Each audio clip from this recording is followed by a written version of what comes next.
ओम नमो भगवते वासुदेवाय। ओम नमो भगवते वासुदेवाय।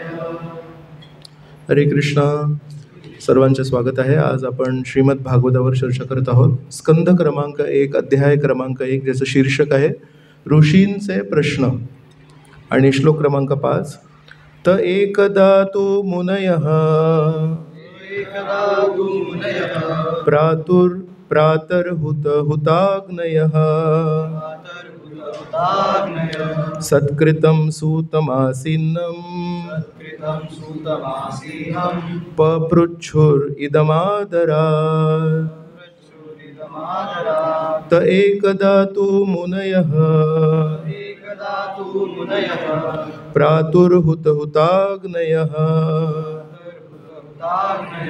सत्कृतं सूतमासीनं पपृच्छुरिदमादरात्। त एकदा तु मुनयः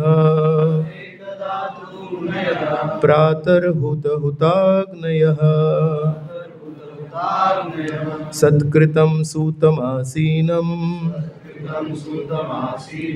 पपृच्छुरिदमादरात्। आपल्यामधून कोणी गाणं? त एकदा तु मुनयः प्रातर्हुताग्नयः सत्कृतं सूतमासीनं पपृच्छुरिदमादरात्।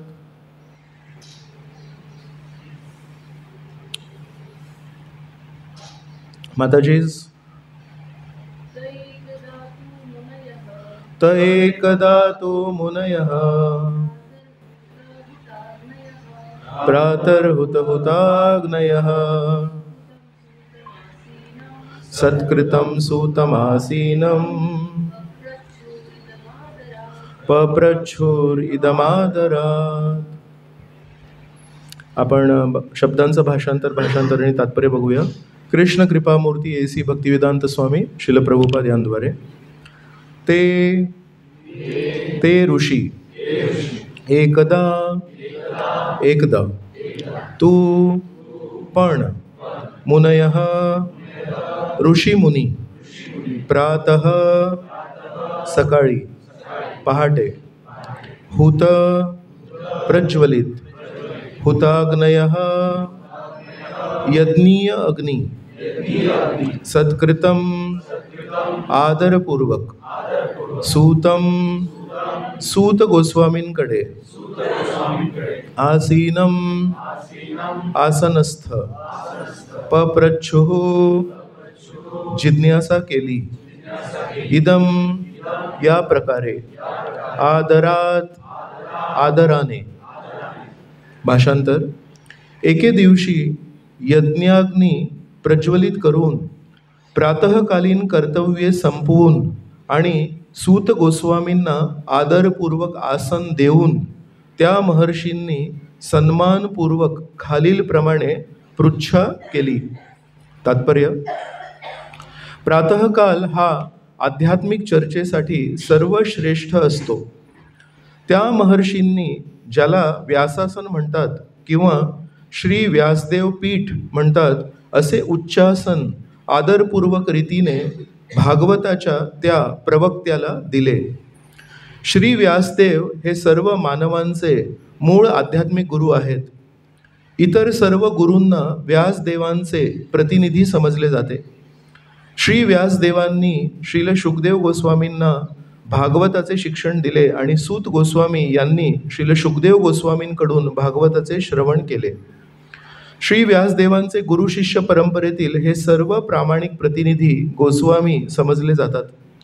हे गोस्वामी आपल्या सर्व इंद्रियांचा संयम करतात आणि ते पूर्वीच्या आचार्यांनी दिलेल्या मार्गाचे अनुसरण करतात. गोस्वामी हे भागवतावरील प्रवचने आपल्या लहरीप्रमाणे करीत नाहीत. ते आपली सेवा फार काळजीपूर्वक करतात. पूर्वाचार्यांनी त्यांना जो अखंड आध्यात्मिक संदेश दिला त्याचेच अनुसरण ते करतात. भागवताचे श्रवण करण्याचे वक्त्याला प्रश्न विचारावेत. भागवताचे श्रवण करणाऱ्याने वक्त्याला प्रश्न विचारावेत. अर्थ स्पष्ट समजून घेणे हाच त्यामागे उद्देश असावा. प्रश्न विचारण्यामागे आव्हानात्मक प्रवृत्ती असू नये. श्रोत्याने वक्ता आणि विषयवस्तू यांविषयी आदर व्यक्त करून प्रश्न मांडावेत. भगवद्गीतेत देखील हाच मार्ग सांगितलेला आहे. या दिव्य विषयाचे श्रवण प्रामाणिक सुयोग्य वक्त्याकडूनच केले जावे. म्हणूनच ऋषींनी सूत गोस्वामींसारख्या वक्त्याला सन्मानपूर्वक संबोधित केले. ओम अज्ञानतिमिरान्धस्य ज्ञानाञ्जनशलाकया चक्षुरुन्मिलितं येन तस्मै श्रीगुरवे नमः. श्रीचैतन्यमनोभीष्टं स्थापितं येन भूतले स्वयं रूपः कदा मह्यं ददाति स्वपदान्तिकं. वन्देऽहं श्रीगुरो श्रीयुतापदकमलं श्रीगुरून् वैष्णवांश्च. श्रीरूपं साग्रजातां सहगण रघुनाथान्वितं तं सजीवं साद्वैतं सावधूतं परिजनसहितं कृष्णचैतन्यदेवं श्रीराधा कृष्णपादान् सहगण ललिता श्रीविशाखान्वितांश्च. हे कृष्ण करुणा सिंधो दीनबंधो जगत्पते गोपेश गोपिकाकांत राधाकांत नमोस्तुते. तप्त कांचन गौरांगी राधे वृंदावनेश्वरी वृषभानुसुते देवी प्रणमामि हरिप्रिये. वाञ्छाकल्पतरुभ्यश्च कृपा सिन्धुभ्यैव च पतितानां पावनेभ्यो वैष्णवेभ्यो नमो नमः. नमो विष्णुपादाय कृष्णप्रेष्ठाय भूतले श्रीमते भक्तिवेदांत स्वामिनिति नामिने. नमस्ते सारस्वते देवे गौरवाणी प्रचारिणे निर्विशेष शून्यवादी पाश्चात्य देशतारिणे. जय श्री कृष्ण चैतन्य प्रभु नित्यानंद श्री अद्वैत गदाधर श्रीवासदि गौरभक्तवृंद. हरे कृष्णा कृष्णा कृष्णा हरे हरे हरे राम राम राम हरे हरे.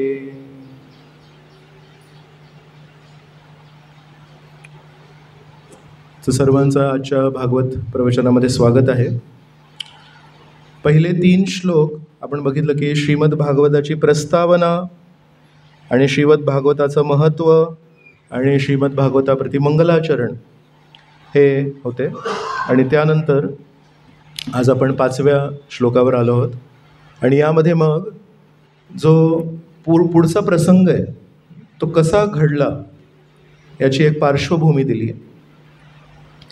सर्व ऋषीमुनी नैमिषारण्य या ठिकाणी एकत्र झाले आहेत आणि तिथे सूत गोस्वामी हे आसनस्थ होण्यासाठी त्यांना विनंती केली आणि आता त्यांना पृच्छा केली. त्यांना आता प्रश्न विचारणार आहेत.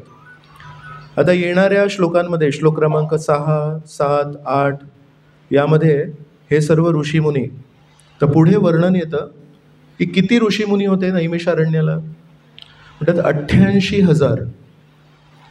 88,000 ऋषीमुनी एकत्र आले आहेत. म्हणजे त्यावेळेसची जी मानसिकता आहे ती आहे की अध्यात्माला महत्त्व दिलं पाहिजे. आणि हे 88,000 ऋषीमुनी एकत्र येऊन एक प्रतिनिधी निवडतात. तर त्यांच्यामध्ये एक प्रतिनिधी आहेत शौनक ऋषी. आणि शौनक ऋषींना विनंती करतात आमच्या वतीने तुम्ही आता प्रश्न विचारा सूत गोस्वामींना.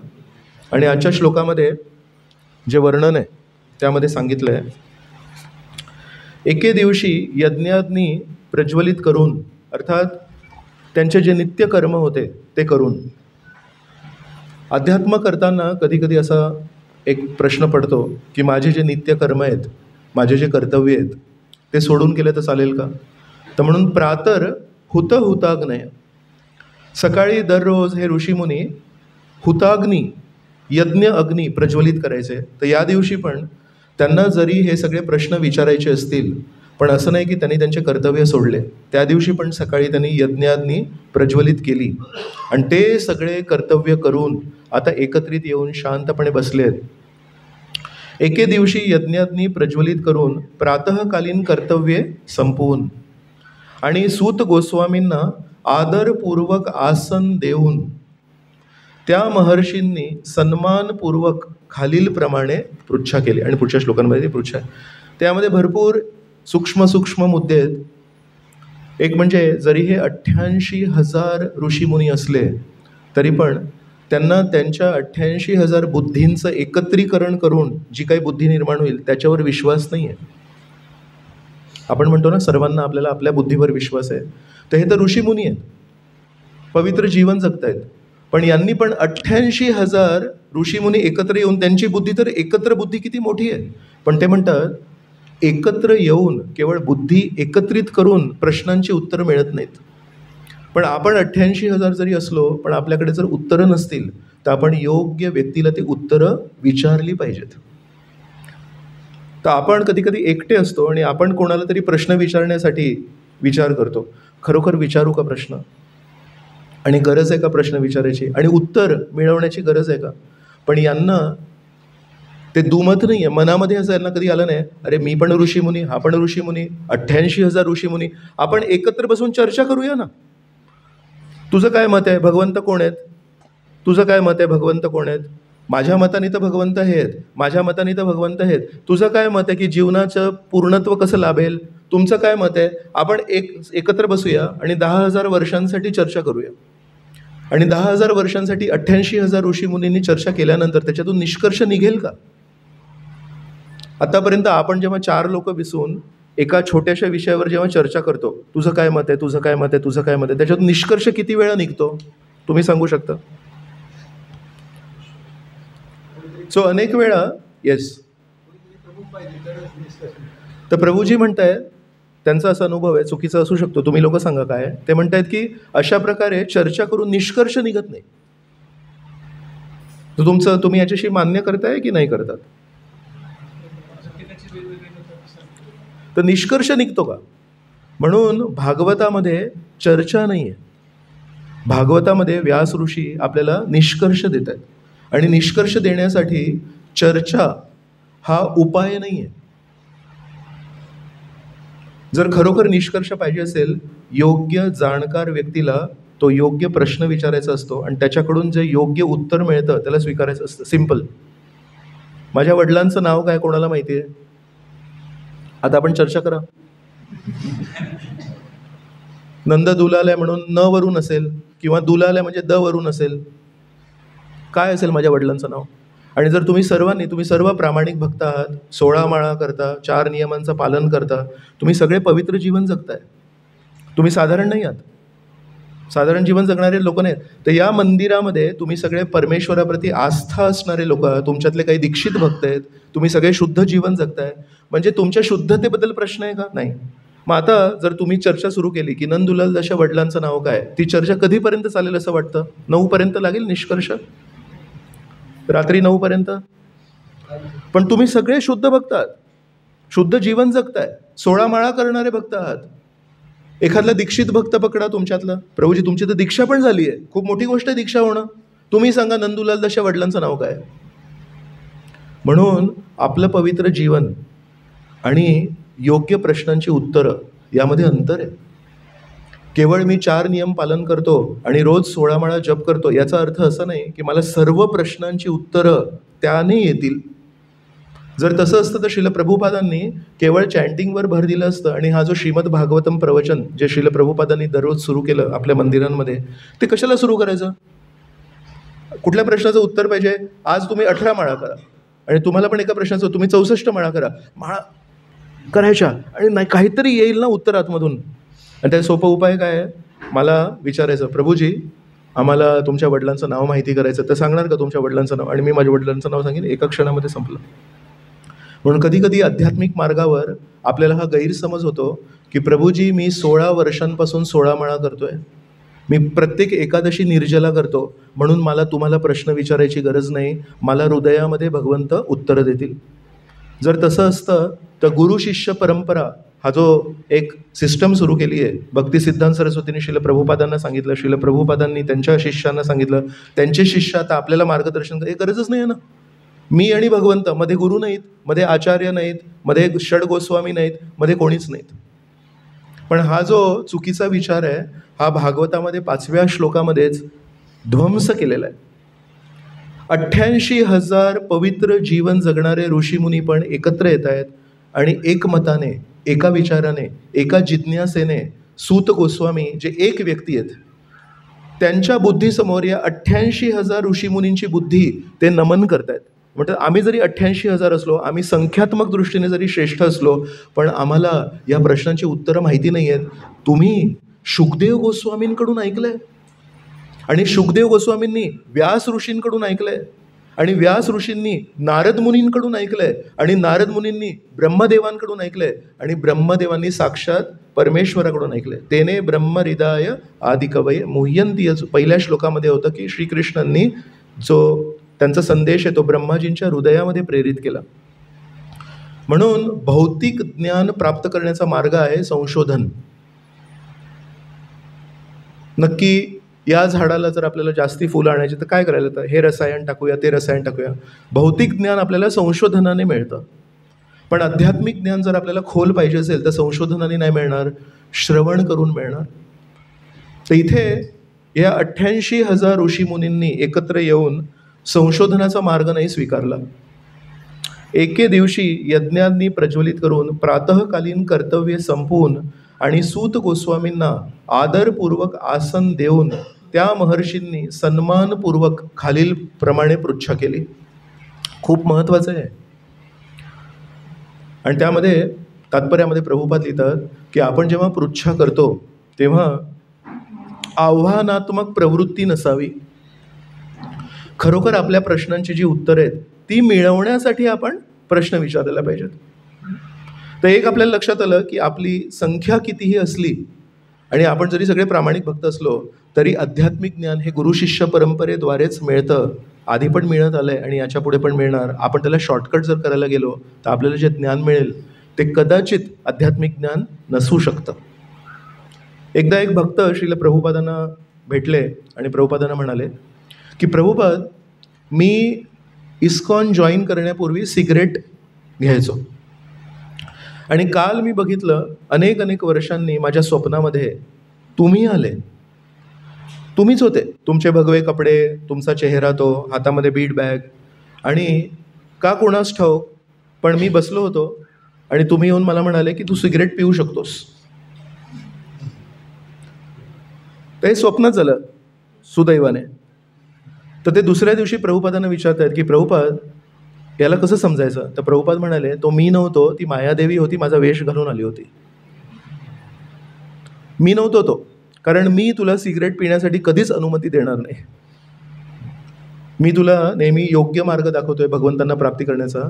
माझी वेशभूषा घालून मायादेवी आली होती ती.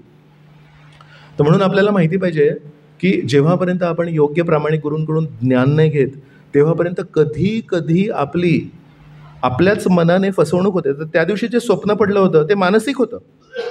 त्याच्याच काही इच्छा असतील एवढ्या वर्षांनी, पण ती लत कधी गेली नसेल तर मनात विचार असतात की अरे ते एकदा थोडं घेऊ शकतो का, जरा आधीच दीक्षा घेतली मी, थोडं 1-1.5 वर्षानंतर दीक्षा घ्यायला पाहिजे होती.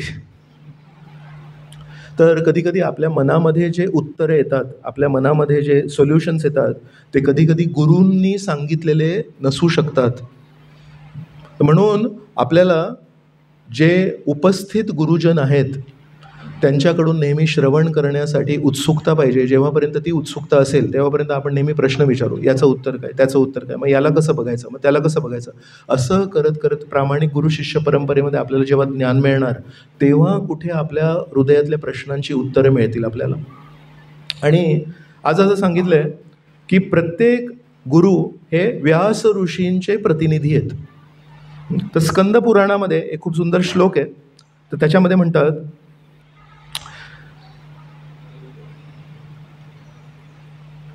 व्यासचित्त स्थिताकाशात अवच्छिन्नानि कानिचित अन्ये व्यवहरन्ति एतानि उरीकृत्य गृहाद इव. याच्यामध्ये लिहिलं आहे, व्यासचित्त स्थित आकाशात. व्यास ऋषींच्या हृदयामध्ये एक आकाश आहे खूप मोठं, आणि त्या आकाशामध्ये सगळे पक्षी उडत आहेत. तर दुसऱ्या एका श्लोकामध्ये लिहिलं आहे, व्यास उच्चिष्टम जगत सर्वम. या जगामध्ये जितकं ज्ञान आहे, जितकं पुस्तकं आहेत, ते सगळं काय आहे, व्यास ऋषींचं उच्चिष्ट आहे. उच्चिष्ट म्हणजे उष्ट. तर परमेश्वराच्या ताटातून जो काही आपण भोग अर्पण करतो तो महाप्रसाद रूपामध्ये किती लोक घेतात? आपण सगळे घेतो. शनिवारच्या संध्याकाळच्या कार्यक्रमामध्ये 300-400 लोक घेतात.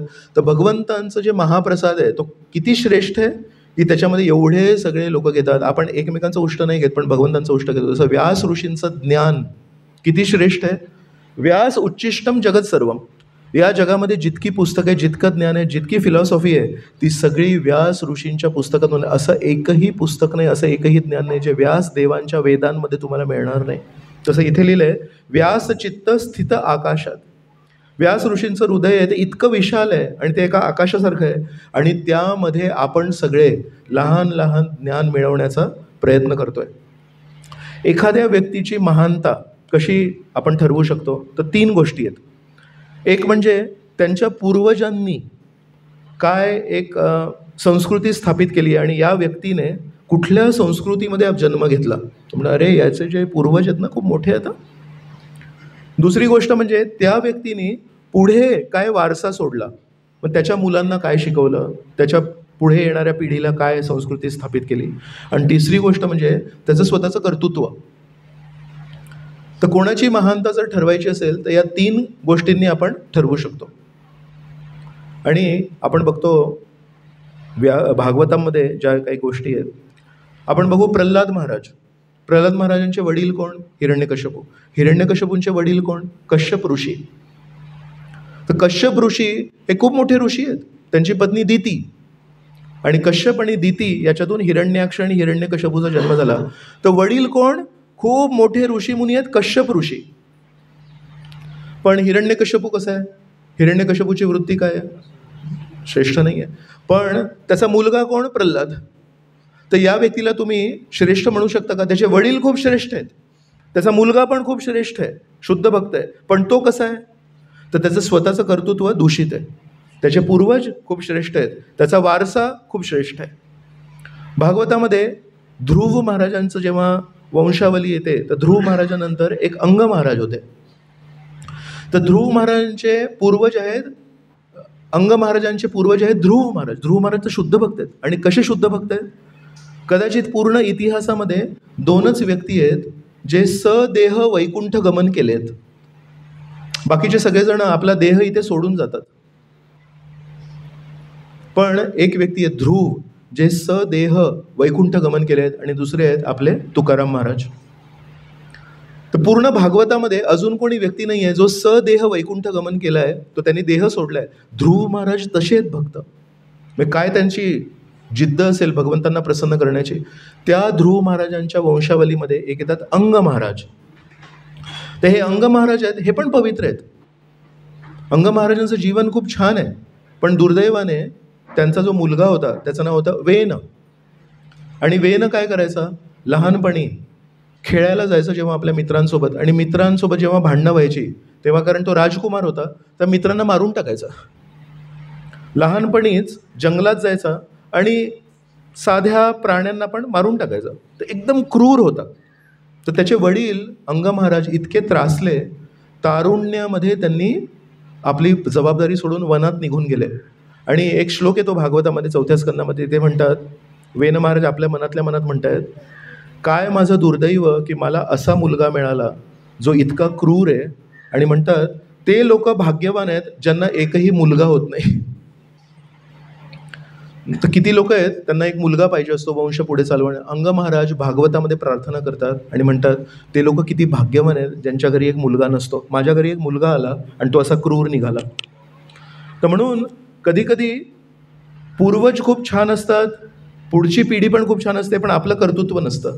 अंग महाराजांचं स्वतःचं कर्तृत्व खूप छान आहे, त्यांचे पूर्वज खूप छान आहेत, पण त्यांनी जो वारसा दिला तो चांगला नव्हता. तर अशा प्रकारे वर खाली कधीही काही होऊ शकतं. म्हणजे कुठे ना कुठे काही ना काही कमी पडतं. पण व्यास ऋषींचं काय, व्यास ऋषींचे आजोबांचे वडील ग्रेट ग्रँडफादर आहेत वशिष्ठ ऋषी. तर वशिष्ठ ऋषी हे सप्तऋषींमध्ये येतात.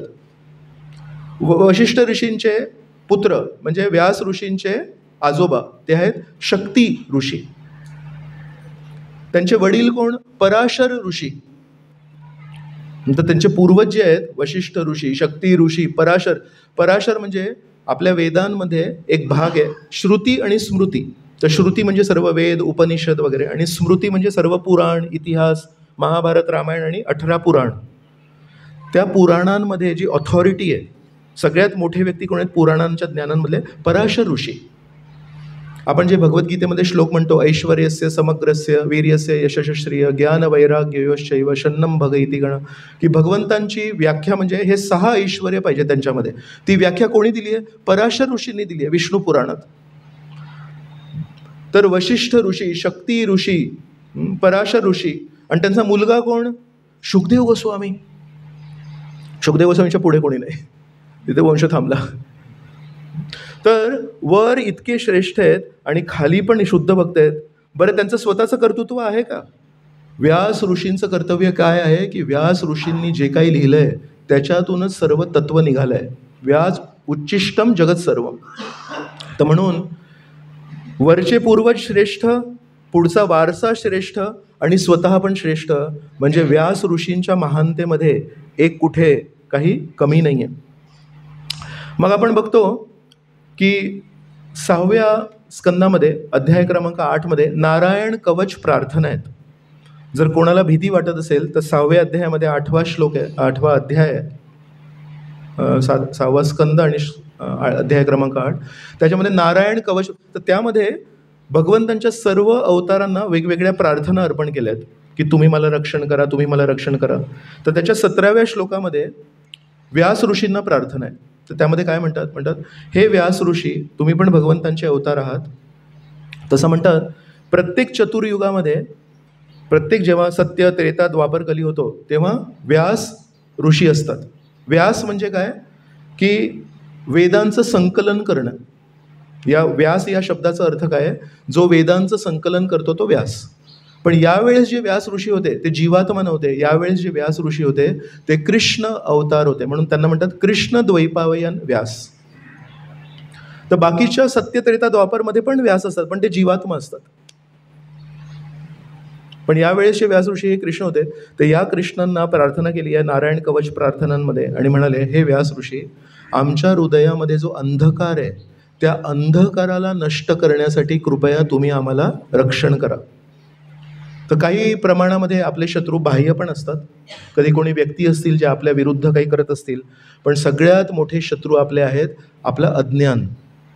योग्य आणि अयोग्याची पारख जर आपल्याला नसेल, मग आपण नकळतपणे पूर्ण विश्वासाने अयोग्य निर्णय घेतो, अयोग्य गोष्टी करतो. तर भागवत आपल्याला शिकवतं की ठीक आहे, नरसिंह देव आहे, त्यांना साधारणपणे लोक म्हणतात की आमच्या जीवनामध्ये ज्या काही अडचणी आहेत, ज्या काही कठीण प्रसंग आहेत त्याच्यामध्ये तुम्ही आमची रक्षा करा. पण भागवत आपल्याला हेही शिकवतं आपल्या हृदयामध्ये अज्ञानाचा जो अंधकार आहे त्याला नष्ट करण्यासाठी पण एक अवतार आहेत. तर म्हणतात व्यास ऋषी तुम्ही आम्हाला प्रार्थना करा. आणि व्यास ऋषींच्या पुस्तकातून पूर्ण जगताचं तत्ववाद निघालंय आणि व्यास ऋषी सर्व जीवात्म्यांच्या हृदयामध्ये जो अंधकार आहे त्याला नष्ट करण्यासाठी एक अवतार आहेत. पण हे व्यास ऋषी काय करून या सर्व जीवात्म्यांच्या हृदयातला अंधकार नष्ट करतायत? व्यास ऋषींचे गुरु कोण? नारद मुनी. नारद मुनींनी वेगवेगळ्या जीवात्म्यांच्या हृदयामध्ये जो अंधकार असतो तो कसा नष्ट केला? प्रचार करून. नारद मुनी हे नेहमी प्रवासी प्रचारक आहेत, बरोबर? तर कधी पण आपल्या नारद मुनी ध्रुव महाराजांना भेटले, नारद मुनी कयादूला भेटले, नारद मुनी अंबरीश महाराजांना भेटले, पांडवांना कितीतरी वेळा भेटले. तर नेहमी नारद मुनींचा जो संदर्भ येतो तो काय, कोणी भक्त लोक बसलेले असतात आणि विचार करत असतात आता या समस्येचं निराकरण कसं करायचं, आणि नारद मुनी तिथे प्रवास करत करत येतात. नारायण नारायण. व्यास ऋषी पण आता 5व्या अध्यायात येईल की व्यास ऋषी पण जेव्हा खिन्न होते सर्व वेद लिहून, तेव्हा नारद मुनी तिथे असे प्रवास करत करत आले. तर नारद मुनी प्रचार करून पर्सनल भेट घेऊन प्रत्येक व्यक्तीला जाऊन भेटतात आणि त्याच्या हृदयामध्ये जे प्रश्न आहेत त्याला छिन्न करतात आणि त्यांना मार्गदर्शन करतात. आणि त्यांचे शिष्य व्यास ऋषी, त्यांनी काय केलं, त्यांनी गुरु महाराजांचं कॉपी नाही केली. गुरु महाराजांना त्यांनी, गुरु महाराज जसं वागतात तसे नाही वागले, पण गुरु महाराजांचा त्यांनी तो गुण घेतला. गुरु महाराजांचा गुण काय आहे, ते नेहमी प्रवास करतात, हा गुण आहे. की गुरु महाराजांचा गुण आहे अज्ञानाला सहन नाही करत आणि अज्ञानाला नाश करतात. गुरु महाराजांचा गुण काय आहे त्यांच्या? तर जर आपण उथळ स्तरावर असू तर आपण म्हणू माझ्या गुरु महाराजांचा गुण आहे नेहमी प्रवास करणे. म्हणून मी ऐकलंय की गुरु महाराजांचं आकलन करायला पाहिजे, तर मी पण नेहमी प्रवास करतो. पण व्यास ऋषी आपल्याला शिकवत आहेत गुरु महाराजांच्या बाह्य गुणांचं आकलन नाही करायचं आहे, गुरु महाराजांच्या आंतरिक मूडचं आकलन करायचं आहे. तर व्यास ऋषी म्हणतात माझ्या गुरु महाराजांचा मूड आहे अज्ञानाला कधी सहन नाही करायचं, आणि ज्याला कोणाला आपल्याला संपर्क करायचा असेल त्याला भेटून त्याच्या प्रश्नांची उत्तरं द्यायची आणि ते अज्ञान नष्ट करायचं. व्यास ऋषींनी प्रवास नाही केला. तुम्ही कधी ऐकलंय व्यास ऋषी इथे गेले तिथे गेले? व्यास ऋषी, जर आपण बद्रीनाथ केदारनाथ त्या बाजूला गेलो तर एक व्यास गुफा येते, त्या व्यास गुफेमध्ये बसून, तर एका मजेची गोष्ट आहे, आपल्या हृदयामधल्या अंधकाराला नष्ट करण्यासाठी जे ज्ञान प्रज्वलित करतायत, ज्ञानदीप प्रज्वलित करतायत, तो व्यास ऋषींनी ज्ञानदीप कुठे प्रज्वलित केला? एका अंधाराच्या गुफेत. तर आपलं हृदय आहे ते पण एक अंधारमयी गुफा आहे, पण त्याच्यामध्ये अज्ञानाचा अंधार आहे. आणि व्यास ऋषींनी त्यांच्या व्यास गुफेमध्ये सर्व वेद, महाभारत हे जे सगळं ज्ञान दिलं आहे, पूर्ण ब्रह्मांडाला प्रज्वलित करणारं ज्ञान आहे, पण ते त्यांनी तिथे लिहिलं. आणि तिथे एकांतात बसून, तिथे कोणी नाही आहे त्यांच्याजवळ, एकांतात बसून शांत चित्ताने आपल्या गुरु महाराजांना आशीर्वाद मागतायत की गुरु महाराज मला तुम्हाला कॉपी नाही करायचं आहे, तुम्ही जसं हसता तसं नाही हसायचं आहे, तुम्ही जसं बोलता तसं नाही बोलायचं आहे, पण तुमचा जो मूड आहे की ज्ञान देऊन लोकांना त्यांच्या दुःखातून बाहेर काढायचं आहे, तो मी घेतो. आणि माझ्या काय कौशल्याला, माझ्या व्यक्तिमत्वाला तुमच्या मूडला अनुसरून करतो. तर माझं व्यक्तिमत्व प्रचार करण्याचं नाही आहे, प्रवास करण्याचं नाही आहे. माझं व्यक्तिमत्व यांना त्यांना भेटायचं नाही, पण माझं व्यक्तिमत्व तुमच्या व्यक्तिमत्वाला मी मागे लावतोय. काय तुमचं व्यक्तिमत्व आहे की लोकांना मदत करायची, ज्ञान द्यायचं, अज्ञानाला नष्ट करायचं, ते मी करतो. आणि त्यांनी तिथे एका ठिकाणी बसून सगळी पुस्तकं लिहिली. तर कोविड जेव्हा काळ होता, आपण सगळ्यांना माहिती आहे, काही लोक होते ते फ्रंटलाईन वर्कर्स होते. फ्रंटलाईन वर्कर्स म्हणजे जे नर्सेस, मेडिको होते, ते समोर होते, ते लोकांना भेटायचे, त्यांना मास्क लावायचा, तो पूर्णचा एक त्यांचा PPE किट होता, आणि लोकांना ते औषध द्यायचं, हे करायचं, ते फ्रंटलाईन होते. आणि काही लोक होते, सायंटिस्ट लोक होते, ते लॅबमध्ये बसलेले होते आणि त्यांनी वॅक्सिन शोधून काढलं, त्यांनी त्याच्यावर औषध शोधून काढलं. तर समजा कोणी म्हणाले अरे काय तुम्ही आळशी लोक तिथे लॅबमध्ये बसलेले आहात, तिथे सगळ्या प्रोटेक्टेड एन्व्हायरमेंटमध्ये एका कोविड पेशंटला तुम्ही कधी भेटत नाही आणि तिथे फक्त तुम्ही वेगवेगळे मिक्स करता आणि वॅक्सिन काढायचा प्रयत्न करताय, योग्य आहे का ते? आणि समजा वॅक्सिनवाल्यांनी जे वॅक्सिन बनवत आहेत ते म्हणाले अरे तुम्ही लोकांना माहिती नाही तुम्ही काय सगळं करताय, इथे बसून औषध निर्माण करणं महत्त्वाचं आहे. दोन्ही गोष्टी महत्त्वाच्या आहेत. जो लॅबमध्ये बसून वॅक्सिन करतोय तो पण महत्त्वाचा आहे, आणि ते जे वॅक्सिन बनवलं आहे ते लोकांपर्यंत जाऊन ते वॅक्सिन देणं पण महत्त्वाचं आहे. मग कोण म्हणेल की एका ठिकाणी बसून आपल्या गुरु महाराजांच्या प्रवचनांना ऐकून त्याच्यावर मनन करून त्याचा गाभा काय आहे हे शोधणं, हे ना कमी महत्त्वाचं काम आहे. आणि सगळ्यात महत्त्वाचं प्रवास प्रवास प्रवास करायचा. तर जो हुशार व्यक्ती आहे तो व्यास आणि नारद या दोघांच्या गुरुशिष्य जोडीला बघून समजतो की गुरु-शिष्य संबंध हा बाह्य कृतींना आकलन करण्याचा नाही आहे, गुरु-शिष्य संबंध हा खोल त्यांचा मूड आकलन करण्याचा संबंध आहे. तर व्यास ऋषी यांच्यामध्ये एकही कुठे दोष आपल्याला सापडणार नाही. व्यास ऋषी अगदी खूप दयाळूपणाने जितकं काही ज्ञान आहे ते सगळं त्यांनी संकलन केलं. आणि जेव्हा आपण खूप ज्ञानी असतो किंवा आपल्याला सर्व प्रश्नांची उत्तरं माहिती असतात, कधी कधी असं होऊ शकतं या जगामध्ये की आपण त्याला वाटप करण्यासाठी उत्साही नसतो. का? जितकी प्रश्नांची उत्तर मी माझ्याकडे ठेवीन तितका माझा भाव वाढतो. लोक येऊन मला विचारतील प्रभू याचं उत्तर काय, त्याचं उत्तर काय. पण जेवढा आपण त्याचा प्रसार करू आणि इतरांना पण ती उत्तर की तुम्ही पण त्याचा प्रचार करा, तुम्ही पण सांगा ही उत्तरं, तेवढा तो व्यक्ती आहे काय म्हणू ब्रॉड माइंडेड आहे तो. तर व्यास ऋषींपेक्षा हुशार व्यक्ती कोण? नारद मुनींनी किती पुस्तकं लिहिली आहेत? नारद मुनींनी आपल्या माहितीमध्ये 2 पुस्तकं आहेत. एक आहे नारद पंचरात्र. नारद पंचरात्र म्हणजे आपली जी आरती होते ती सगळी त्या नारद पंचरात्रातून आली आहे. आणि एक आहे नारद भक्तिसूत्र. ते 2च पुस्तकं नारद मुनींनी लिहिली आहेत. पण त्यांच्या शिष्याने किती पुस्तकं लिहिली आहेत? सर्व वेद, सर्व उपनिषद. तर विचार करा, सर्व वेद आणि सर्व उपनिषद लिहायला यांची बुद्धी किती असेल. पण बुद्धिमान असून त्यांनी त्या वेदांना आणि त्या ज्ञानाला संकुचित नाही ठेवलं. आपल्या सर्व शिष्यांना ते ज्ञान वाटप केलं आणि म्हणाले तुम्ही याचा प्रसार करा, पूर्ण जगाला हे वेद मिळवू देत, पूर्ण जगाला याचं ज्ञान मिळू दे. अशा प्रकारे ज्ञानी अधिक वाटप करण्याची वृत्ती असणारा व्यक्ती कदाचित एकच आहेत, ते आहेत व्यास ऋषी. तर जे लोक वाटप करतात ते कधी कधी त्यांच्याकडे देण्यासाठी काही नसतं, त्यांना माहिती याची काही किंमत नाही म्हणून म्हणतात की वाटप करा. आणि जे लोक ज्ञानी असतात ते स्वतःचा मान सन्मान ठेवण्यासाठी कधी कधी वाटप नाही करत. पण व्यास ऋषी हे दोन्ही गोष्टींमध्ये श्रेष्ठ आहेत. आणि म्हणून आजच्या तात्पर्यामध्ये म्हटलंय की व्यास ऋषींचे प्रतिनिधी जितके गुरु आहेत या जगामध्ये ते सगळे व्यास ऋषींचे प्रतिनिधी आहेत. ज्या आसनावर मी बसलोय त्याला काय म्हणतात? त्याला सिंहासन नाही म्हणत. राजा जेव्हा एका आसनावर बसतो त्याला म्हणतात सिंहासन. हे सिंहासनावर बसले. विक्रमादित्य म्हणून राजा होते, त्यांचं सिंहासन होतं. बाकी पण मोठे मोठे राजा त्यांचे सिंहासन आहे. पण जेव्हा अध्यात्म या मार्गावर कोणी बोलत असेल तर त्याला म्हणतात हा व्यासासनावर बसलाय. का? तर हा व्यक्ती व्यास ऋषींचं जे ज्ञान आहे ते स्वीकारतोय आणि आपल्या समजुतीप्रमाणे त्याचा प्रसार करतोय. म्हणून आपण सगळे कधीही या आसनावर जर बसलो, उद्या परवा आपल्याला कधीतरी सेवा मिळू शकते. ती किती वर्ष आपण फक्त ऐकणार आहे, कधीतरी आपल्याला द्यायची पण सेवा करायला पाहिजे. जसं आपण प्रसाद असतो कार्यक्रमानंतर तर प्रसाद स्वीकारायचा असतो, बरोबर.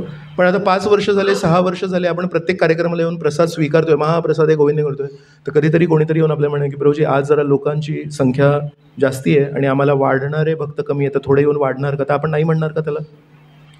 तर म्हणून असं नाही आहे की जो खातो त्याची मोठी सेवा आहे आणि जो वाढतो त्याची छोटी सेवा आहे, किंवा उलटं की जो वाढतोय त्याची मोठी सेवा आणि जो खातोय दोन्ही सेवा आहेत. जर खायला कोणी नसेल तर तुम्ही वाढणार काय? आणि जर वाढायला कोणी नसेल तर तुम्ही खाणार काय? म्हणून एकमेकांवर अवलंबून आहे.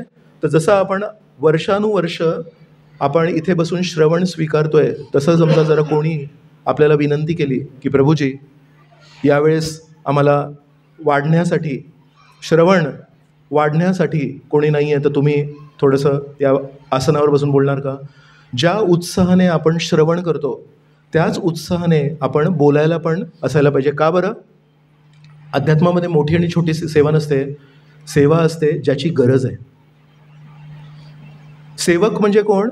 जिथे कमी तिथे आम्ही. सेवकाची वृत्ती काय आहे?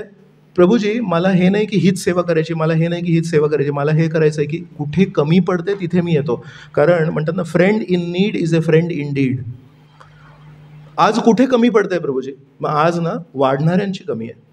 आणि उद्या मी म्हणेन की प्रभूजी वाढायला खूप छान वाटलं, मी आजपासून वाढत जाईन. पण कोणीतरी येऊन सांगितलं की प्रभूजी वाढायला आज भरपूर भक्त आहेत, तुम्ही लवकर प्रसाद घ्या आणि प्रसाद घेऊन जेव्हा हे लोक प्रसादाला बसतील तेव्हा तुम्ही वाढायला या. सो प्रश्न हा नाही की मला वाढायचं आहे, प्रश्न हा नाही की मला खायचं आहे, प्रश्न आहे की गरज काय आहे आज. प्रभुपादांना त्यांच्या जीवनामध्ये जितक्या भक्तांनी मदत केली, काय मदत केली आणि त्यांचं काय पार्श्वभूमी होती. जे काही शिष्य प्रभुपादांना भेटले अमेरिकन होते, पाश्चात्य संस्कृतीतून होते, तर एका अर्थाने बाह्य दृष्टीने कमीत कमी आपण असं म्हणू शकतो की त्यांची अशी काही चांगले सवयी, चांगले त्यांचा इतिहास नव्हता. पण प्रभुपाद हे प्रत्येक शिष्याप्रती कृतज्ञ आहेत. का बरं? कारण प्रभुपाद म्हणतात मला जेव्हा गरज होती तेव्हा या सगळ्यांनी मला मदत केली. प्रभुपाद जेव्हा भारतामध्ये विनंती करायचे, झाशीला होते, झाशीला विनंती केली कृपया तुमच्यामधून कोणी प्रचार करायला मला मदत करणार ना. भारतीयांनी प्रभुपादांना प्रतिसाद नाही दिला. सुसंस्कृत आचरण, सुसंस्कृत भाषा, सुसंस्कृत इतिहास सगळं काही छान होतं. पण प्रभुपादांना जेव्हा गरज होती प्रचार कार्यामध्ये मदत करायची तेव्हा आपण त्यांना मदत नाही करू शकलो. प्रभुपाद एकटे. लीलामृतामध्ये वर्णन येतं, प्रभुपाद म्हणायचे जणू काही हे वाळवंट आहे आणि या वाळवंटामध्ये एक बीजारोपण मी करू शकत नाही आहे, तर माझ्याकडे वेळ नाही आहे जास्ती. माझं वय आता 69 झालं आहे. मला गुरु महाराजांनी जे 1922मध्ये जो आदेश दिला होता तो पूर्ण करायचा आहे मला.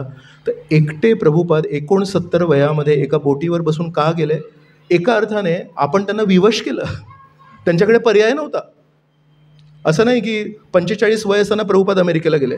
आधी झाशीमध्ये प्रयत्न केला, प्रयागमध्ये प्रयत्न केला, कलकत्तामध्ये प्रयत्न केला प्रभुपादांनी, पण कोणी त्यांना दाद नाही दिली. मग शेवटी म्हणाले गुरु महाराजांचा आदेश तर करायचा आहे. एका अर्थाने भारतीयांनी आपली चांगली संस्कृती असूनही काही त्याच्यामागे श्रीकृष्णांचा प्लॅन असेल. पण सत्यता ही आहे की आपली सर्व संस्कृती आपल्याला प्रभुपादांना मदत करायला कामी नाही आली.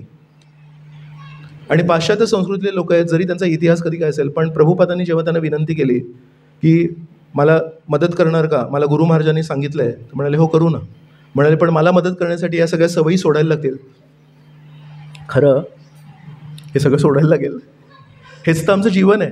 म्हणजे ठीक आहे तुम्ही ठरवा. म्हणजे नाही प्रभुपाद, तुम्हाला जर मदत करायला हे सगळं सोडायचं असेल तर आम्ही सगळ्या आमच्या वाईट सवयी सोडू. म्हणजे प्रभुपादांना मदत करण्याची जी भावना त्यांच्यामध्ये निर्माण झाली, त्या भावनेच्या आधारावर त्यांनी सगळ्या चुकीच्या सवयी सोडू शकले. तर कधी कधी आपण जेव्हा साधना भक्ती करतो तेव्हा आपल्या मनात पण एक विचार येतो, मी माझ्या पवित्रतेच्या आधारावर माझ्या सगळ्या वाईट सवयी सोडेन. तो एक मार्ग आहे, तो आहे साधना सिद्ध मार्ग. साधना सिद्ध भक्त म्हणजे कोण?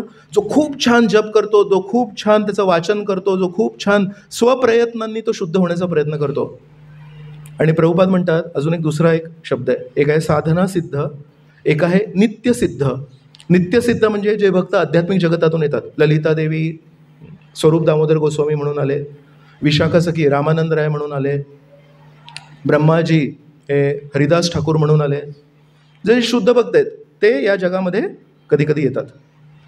तर एक आहे साधना सिद्ध, एक आहे नित्यसिद्ध, ज्यांना या जगाच्या 3 गुणांचा कधी प्रभाव पण होत नाही, स्पर्श पण होत नाही. प्रभाव तर दूरची गोष्ट.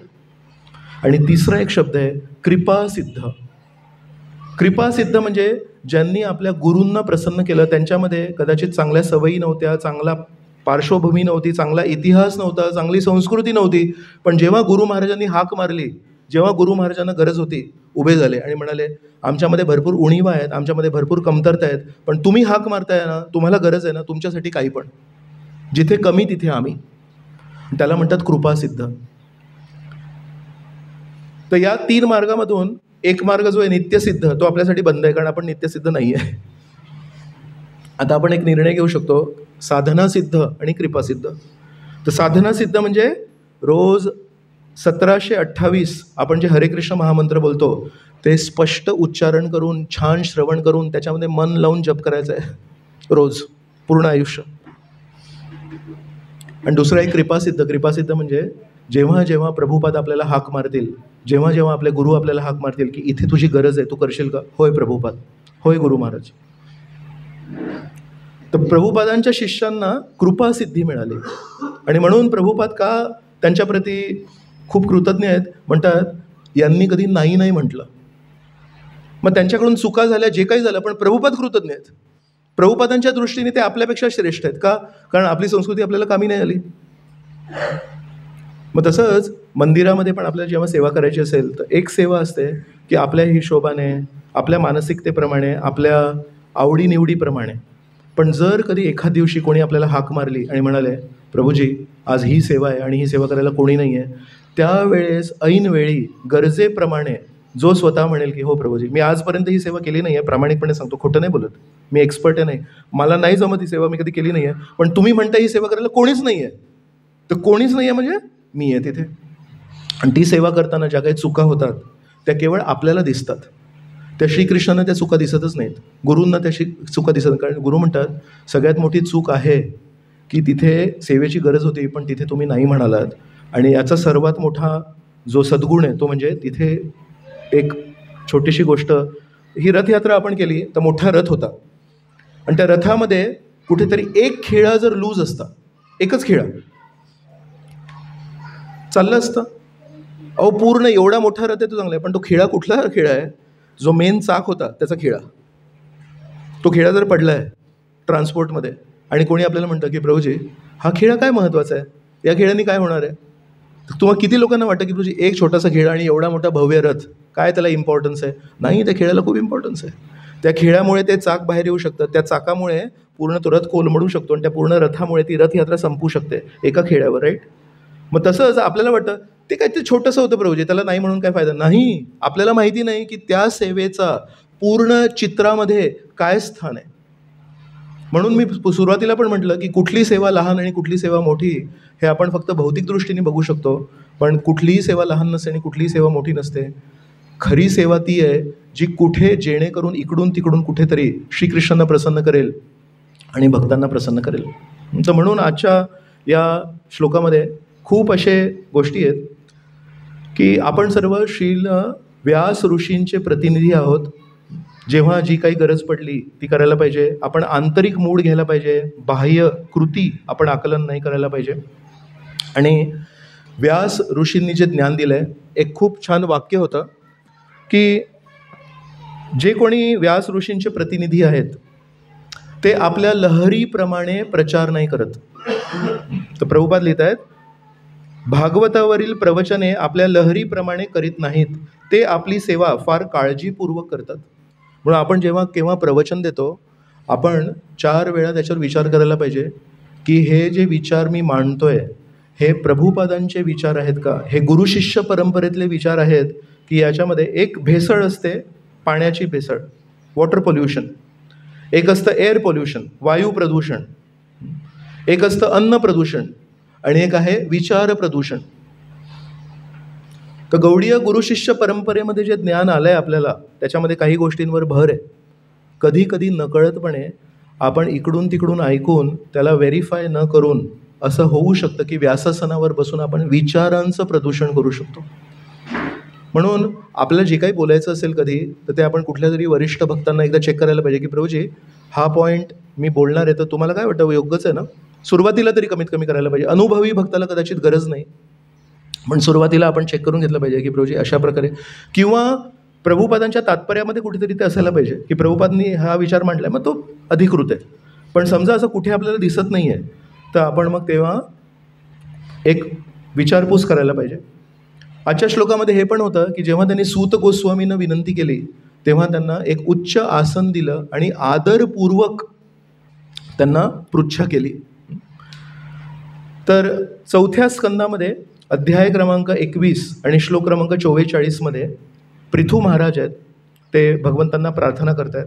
तर त्याच्यामध्ये म्हणतात की जे गुणवान आहेत, ज्यांच्याकडे सद्गुण आहेत, ज्यांच्याकडे शीलधनम, शीलधनम म्हणजे चारित्र्याचं धन आहे, कृतज्ञम आणि कृतज्ञ आहेत, आणि म्हणतात जे वृद्धाश्रयम, वृद्ध लोकांचा आश्रय घेतात. 4 गोष्टी सांगितल्या त्यांनी. एका सज्जनाकडे 4 गोष्टी काय काय पाहिजेत. म्हणतात जितके शक्य तितके सद्गुण आहेत, त्यांच्याकडे चारित्र्य आहे, त्यांच्याकडे कृतज्ञता आहे, आणि 4था गुण म्हणतात वृद्ध लोकांचा आश्रय घेतात, वरिष्ठ लोकांचा आश्रय घेतात. तर याच्या तात्पर्यामध्ये प्रभुपाद लिहितात 2 प्रकारचे वृद्ध असतात. म्हणतात एक असतात वयोवृद्ध आणि एक असतात ज्ञानवृद्ध. आणि प्रभुपाद इथे लिहितात की केवळ वय वाढल्याने आपल्याला ज्ञान नाही मिळत, कधी कधी आपल्याला यांचा आश्रय घ्यायला लागेल जे कदाचित वयाने आपल्यापेक्षा कमी असतील पण त्यांचं ज्ञान आपल्यापेक्षा श्रेष्ठ असेल. तर एक नारदीय पुराण आहे, जसं आपलं भागवत पुराण आहे, आणि त्या नारदीय पुराणामध्ये एक भाग आहे त्याच्यामध्ये नारद मुनींचा आहे ना. तर नारद मुनींना 2 शिष्य खूप प्रिय आहेत. एक आहे ध्रुव महाराज आणि एक आहेत प्रल्हाद महाराज. तर नारदीय पुराणामध्ये तो जो भाग आहे ज्याच्यामध्ये नारद मुनी या 2 शिष्यांचं गुणगान करतायत, तो खूप श्रेष्ठ आहेत. नारद मुनी आपल्या शिष्यांचं गुणगान करतायत. तर त्या भागाचं नाव आहे हरिभक्ती सुधोदय. हरिभक्ती सुधोदय काय आहे, तो भाग आहे हरे कृष्ण कृष्ण कृष्ण हरे हरे, हरे राम राम राम हरे हरे. तर हरिभक्ती सुधोदय काय आहे, नारदीय पुराणाचा भाग आहे ज्याच्यामध्ये नारद मुनी ध्रुव आणि प्रल्हादाची स्तुती करतायत. त्याच्यामध्ये एक छोटीशी कथा येते. तर तिथे सांगितलं आहे एकदा सर्व ऋषी मुनींची सभा होती. सर्व श्रेष्ठ ऋषी, गौतम ऋषी, भारद्वाज ऋषी, हे सर्व ऋषी मुनी तिथे बसले आहेत आणि आता विचार करतायत की आपण सगळे बसलो तर आहोत, पण परत तेच की आपण जर चर्चा केली तर ते चर्चेला अंत नसतो, तर निष्कर्ष कोण देणार. यांना जे वाटतं ते हे बोलणार, यांना जे वाटतं ते हे बोलणार, यांना जे वाटतं ते हे बोलणार, पण त्याचा फायनल निष्कर्ष कोण देणार? तर जेव्हा आपण एका लेवलवर असतो, समवयीन असतो भक्तीमध्ये, तर त्याचा निष्कर्ष निघत नाही कधी, सगळेजण बरोबर असतात. तर हे ऋषीमुनी पण बसलेत आणि तेव्हा तिथे मार्कंडेय ऋषी येतात. मार्कंडेय ऋषींची विशेषता काय, कोणी सांगणार मला? मार्कंडेय ऋषींची एक विशेषता आहे जी कुठल्याच ऋषीमुनीकडे नाही आहे. येस, तर शालिग्राम हरिप्रभू म्हणतात 12व्या स्कंदामध्ये 6वा किंवा 7वा अध्याय असेल, तर मार्कंडेय ऋषींची तपस्या सांगितलं. मार्कंडेय ऋषी तपस्या करत होते आणि त्यांनी एक इच्छा व्यक्त केली की प्रलयाच्या वेळेस जी गोष्ट असते, प्रलयाच्या वेळेस कोणीच उपस्थित नसतो, एक अग्नी प्रज्वलित होते आणि त्या अग्नीला दहन करण्यासाठी, मग संपवण्यासाठी पाणी येतं आणि ते पाणी सगळ्या जगाला समाप्त करतं, त्याला प्रलय. मग परत सृष्टी, मग परत प्रलय. तर प्रलयाच्या वेळेस कोणीच नसतं. तर मार्कंडेय ऋषींनी भगवंतांना प्रार्थना केली की मला प्रलय काळ बघायचा आहे. का कोणास ठाऊक, पण केली प्रार्थना. आणि त्यांना ॲक्च्युली प्रलय बघायला लागलं. कोटी कोटी वर्षांसाठी थंडगार पाण्यामध्ये फक्त तरंगत होते आणि नुसतं ते वादळ, वारं, मासे आणि जगतायत. कसे जगतायत? खायला काही नाही, काही नाही, कारण ते भगवंताचा आशीर्वाद आहे. तर प्रलय बघितला त्यांनी. तर अशा प्रकारे मार्कंडेय ऋषींचं वय असं म्हणतात 7 कल्प. 7 कल्प म्हणजे सत्त, त्रेता, द्वापर, कली, हे एक कल्प झाला. तसे 7 कल्प वय आहे मार्कंडेय ऋषींचे. या कल्पाचे नाहीत मार्कंडेय ऋषी. तर जेव्हा हे सगळे बसलेत आणि विचार करतायत की आता आपल्याला चर्चा करायची आहे, पण त्या चर्चेचा निष्कर्ष नाही येणार, तर निष्कर्ष कोण देणार? वयोवृद्ध, वयाने सगळ्यात कोण मोठे आहेत? तर मग तेव्हा म्हणाले मार्कंडेय ऋषी, तुमचं वय सगळ्यात जास्ती आहे, तुम्ही येऊन कृपया आम्हाला मार्गदर्शन करा. मग मार्कंडेय ऋषी बसून सुरू करणार होते, तेवढे तिथे पराशर मुनी आले आणि पराशर मुनींचं वय तेव्हा होतं 7 वर्ष. तर मार्कंडेय ऋषींचं वय आहे 7 कल्प आणि पराशर मुनींचं वय आहे 7 वर्ष. पण जेव्हा पराशर मुनी तिथे आले, मार्कंडेय ऋषी खाली बसले आणि म्हणाले पराशर मुनी वृद्ध आहेत, त्यांना द्या. तर कोणालाच कळालं नाही. तर सगळेजण म्हणतात असं कसं काय? तर म्हणतात वय मोजमाप करायचे 2 माप. हरे कृष्ण कृष्ण कृष्ण हरे हरे, हरे राम राम राम हरे हरे. तर मार्कंडेय मुनी म्हणतात वय मोजमाप करायचे 2 पद्धती आहेत. एक म्हणजे श्वास किती घेतलेत आपण, त्याच्याने आयु लांब होतं. मग 70 वर्ष, 65 वर्ष, 7 वर्ष. दुसरं म्हणाले किती क्षण एका व्यक्तीने श्रीकृष्णांचं स्मरण केलं आहे, ते पण एक मापदंड आहे. तर म्हणतात मी श्वासोश्वासाच्या मापदंडाने खूप श्रेष्ठ आहे, पण पराशर मुनी हे श्रीकृष्णांचे स्मरण करण्याच्या मापदंडाने माझ्यापेक्षा श्रेष्ठ आहेत. माझं वय 7 कल्प आहे, पण मी श्रीकृष्णांचं स्मरण नाही केलं. पराशर मुनी हे माझ्यापेक्षा श्रेष्ठ आहेत. ते पराशर मुनी व्यास ऋषींचे वडील आहेत. आणि तेव्हा मार्कंडेय मुनी म्हणतात म्हणून आपल्या सर्वांना मार्गदर्शन करण्यासाठी पराशर मुनी श्रेष्ठ आहेत. आणि मग तेव्हा पराशर मुनी त्यांना मार्गदर्शन करतात. म्हणून एक आहे वयोवृद्ध आणि एक आहे ज्ञानवृद्ध. ते प्रभुपादांनी ते 4थ्या स्कंदामध्ये स्पष्टीकरण केलं. आणि तेव्हा मार्कंडेय मुनी त्याला पूर्ती देण्यासाठी, हे माझे स्वतःचे विचार नाही आहेत, प्रत्येक वेळेस जेव्हा पण कोणी भागवतामध्ये बोलतात तर त्याला सपोर्ट करतात. मग यांनी सपोर्ट काय केलं? म्हणतात बघा हो ऋषी मुनी हो, तुम्ही म्हणाल की माझे एवढे लांब केस आणि 7 कल्प वय आणि त्यांचं 7च वर्ष आहे, तर त्यांना कशाला महत्त्व द्यायचं आहे? मला एक सांगा, एक खूप मोठं 500 वर्ष जुनं झाड असेल, त्याचा बुंदा असा एवढा मोठा असेल, एका आपल्या हातात येत नसेल, पण तुळशीचं जर एक नाजूक कोमळ वृक्ष असेल तर आपण नमस्कार तुळशीच्या याला करतो की त्याला करतो का? तर त्या तुळशीच्या छोट्याशा रोपाने, त्याचं नाजूक आहे तुळशी, तुळशीला 2 दिवस तुम्ही पाणी नका देऊ, कोमेजतं, बरोबर आहे? तर तुळशीचं वृक्ष किती नाजूक आहे, त्याचे मुळं किती नाजूक आहेत. 1 दिवस जर त्याला पाणी नाही दिलं तर लगेच अरे पाणी नाही दिलं का तुळशीला आज, कारण त्याचे पानं असे खाली पडतात. पण म्हणाले एक एवढा मोठा बुंदा असलेला वृक्ष आणि एक नाजूक, जे एका दिवसामध्ये त्याचे मुळं इतके कमी खाली जातात की पाणी नाही दिलं तर कोमेजतात. पण म्हणाले आपण नेहमी तुळशीला नमस्कार करतो का? तर तुळशी श्रीकृष्णांना प्रिय आहे म्हणून म्हणतात पराशर मुनी आहेत, त्यांना आपण ऐकायला पाहिजे. मग पराशर मुनी ते मार्गदर्शन करतात. तर म्हणून इथे लिहिलं आहे की व्यास ऋषींना आणि व्यास ऋषींच्या प्रतिनिधींना आपल्याला सन्मान देणं गरजेचं आहे. तेव्हा कुठे गुरुशिष्य परंपरेतलं जे ज्ञान आहे ते आपल्याला मिळेल. एकदा एका भक्तांनी खूप छान गोष्ट सांगितली. म्हणाले की हिमालयांमध्ये माउंट एव्हरेस्ट आहे, हे सगळ्यात उंच शिखर आहे, बरोबर? तुमच्यातून आता बद्रीनाथ केदारनाथला जेव्हा यात्रेला गेले होते तेव्हा एक दुरून आपल्याला एक उंच शिखर दिसलं असेल. प्रवास करताना. आणि जवळ जाऊन जेव्हा आपण बघतो तेव्हा एक उंच जे पर्वत असतं त्याचे छोटे छोटे शिखर पण असतात, टोक असतात, त्याचे लहान लहान पण असतात, पण ते कधी दिसतात? जेव्हा आपण जवळ जातो तेव्हा. दुरून आपल्याला फक्त एकच पर्वत दिसतो. तर या पृथ्वीवर सगळ्यात उंच शिखर कुठलं? Mount Everest. पण लोकांचं म्हणणं आहे जेव्हा आपण माउंट एव्हरेस्ट चढायला सुरुवात करतो तेव्हा एकच टोक असतो का, असं स्ट्रेट असं वर जायचं आहे?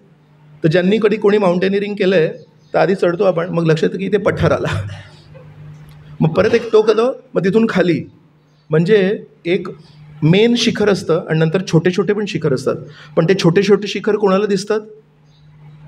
जे जवळ जातात ते. दुरून फक्त एकच शिखर दिसते, छोटे छोटे शिखर लपतात.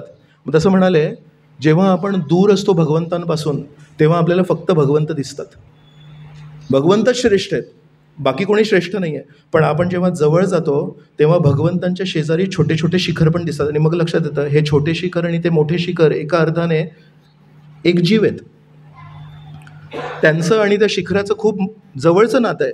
असं नाही की हे वेगळं शिखर आहे छोटं, त्याच शिखराचे भाग आहेत ते. म्हणून तसंच जेव्हा सुरुवातीला आपण अध्यात्मात येतो तेव्हा आपण म्हणतो मी आणि जगन्नाथ, बाकी कोणी नाही मध्ये. मग हळूहळू लक्षात येतं की जगन्नाथांना खूप लोक प्रिय आहेत. तर जगन्नाथांची जर कथा आपण पुरीला वाचली तर एक साल बेग म्हणून एक मुसलमान भक्त होते. एका मुसलमान अतिक्रमण करणाऱ्या व्यक्तीने जो बाहेरून आला होता त्याने एका हिंदू महिलेवर अत्याचार केला होता. ती हिंदू महिला होती, खूप सुंदर होती, आणि हा बाहेरून आला होता. तर त्यांनी त्या हिंदू महिलेला बघितलं आणि तिच्यावर अत्याचार केला. तर त्या संबंधातून सालबेग म्हणून, त्याचं मुसलमान नाव आहे पण आई त्याची वैष्णवी होती, तर तिच्यावर अत्याचार करून तो जन्म झाला होता. पण हृदयापासून आईकडून त्यांनी वैष्णवता स्वीकारली होती. तर तो लहानपणापासून जगन्नाथजींना प्रार्थना अर्पण करायचा. मग लक्षात येतं की जगन्नाथजींचे खूप सारे भक्त आहेत जे जगन्नाथजी. तर सालबेग जेव्हा एक आला तेव्हा त्या दिवशी ती रथयात्रा पुढेच सरकली नाही.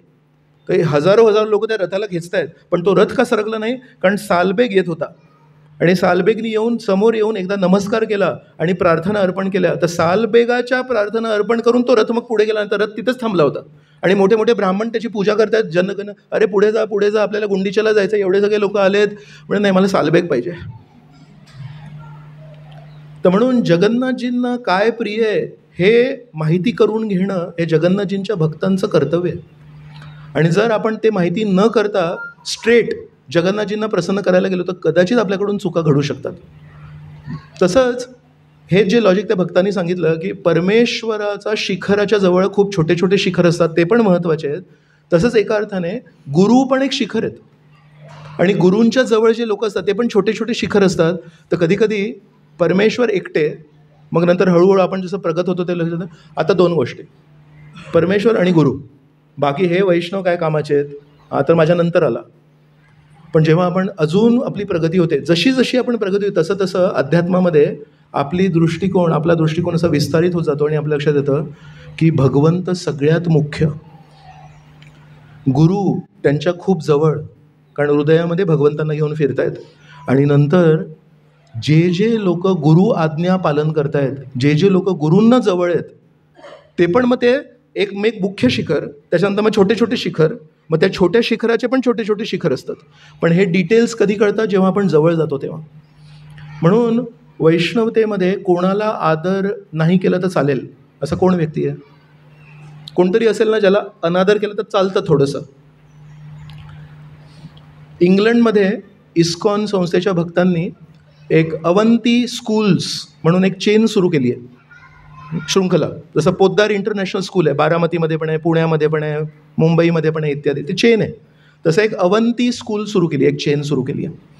तर 2 वर्षापूर्वी जन्माष्टमीला इंग्लंडची जी राणी आहे तिला त्या अवंती स्कूलमध्ये बोलवलं होतं आणि येतात तिथे.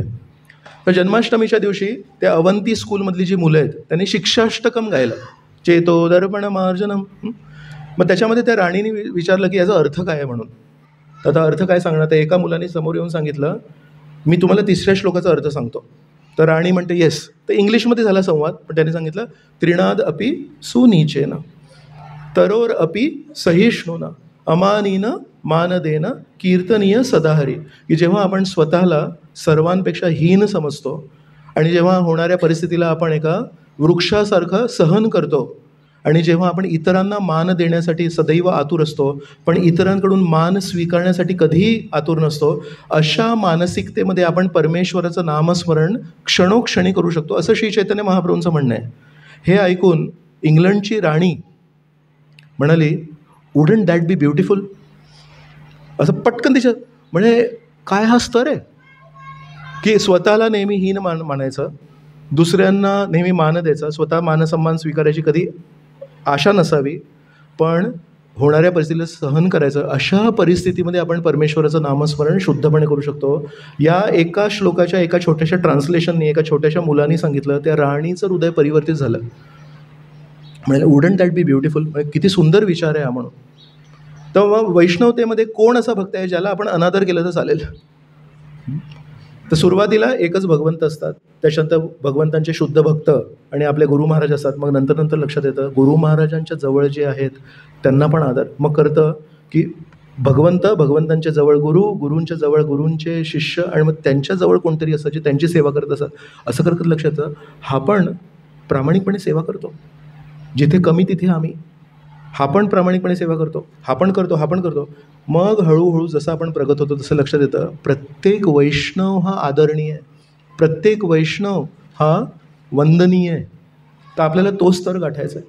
तर कमीत कमी आज सुरुवात इथे 5व्या श्लोकामध्ये आहे की व्यासासनावर व्यास ऋषींचा संदेश देणारे जे भक्त आहेत ते व्यास ऋषींचे प्रतिनिधी असल्या कारणाने, आणि व्यास ऋषींचं तत्त्वज्ञान प्रभुपादांच्या पुस्तकांवर आधारित जर ते वर्णन करत असेल तर आपल्याला जरी त्यांच्याप्रती आदर वाटत नसेल, पण जेव्हा ते व्यासासनावर बसतात तेव्हा त्यांना जर आपण आदर अर्पण केला तर गुरु शिष्य परंपरेद्वारे जसं ते आपल्याला ज्ञान पोच करतायत, वरून जे ज्ञान येतं ते पोच करतायत, तसं जेव्हा आपण त्या व्यक्तीला आदर देतो तेव्हा ते व्यक्ती आपला आदर पण वर पोच करतात. तर एक मार्ग आहे श्रीकृष्णांना डायरेक्टली नमस्कार करायचा, आणि दुसरा आहे की श्रीकृष्णांच्या प्रतिनिधींना नमस्कार करायचा, जे तो आदर तो नमस्कार घेऊन पुढे देतात आणि ते गुरु त्यांच्या पुढे देतात, आणि तसा प्रकारे तो आदर जातो. भोग पण जेव्हा आपण अर्पण करतो तेव्हा नमो विष्णुपदायापासून सुरुवात करतो, नमो ब्रह्मण्य देवायापासून सुरू नाही करत. का? डायरेक्टली कृष्णाला आपण भोग अर्पण नाही करत, आपण गुरूंना करतो, गुरु प्रभुपादांना करतात, प्रभुपाद पंचतत्वला करतात, पंचतत्व राधाराणीला करतात, राधाराणी मग तो भोग श्रीकृष्णांना अर्पण करतात. तर आपलाच भोग आहे, आपणच बनवलेला आहे. पण आपण जेव्हा डायरेक्टली अर्पण करू तेव्हा श्रीकृष्ण म्हणतील, काय भावना होत्या माहिती नाही मला, पण जेव्हा राधाराणी आपला भोग अर्पण करतात तेव्हा म्हणतात राधाराणीकडून आला आहे, नो क्वेश्चन्स. राधाराणी जेव्हा मला भोग अर्पण करते प्रश्न नाही आहे. म्हणून आपली आशा, आपली काय म्हणू होप, आपली आशा स्वतःच्या कर्तृत्वावर नाही आहे. आपली आशा आहे की आपण गुरूंना, आपल्या आचार्यांना किती प्रसन्न करतो, आणि कृपा सिद्ध होणं हे खूप सोपं आहे. त्यासाठी फक्त काय करायला लागेल, एक कठीण गोष्ट करायला लागेल.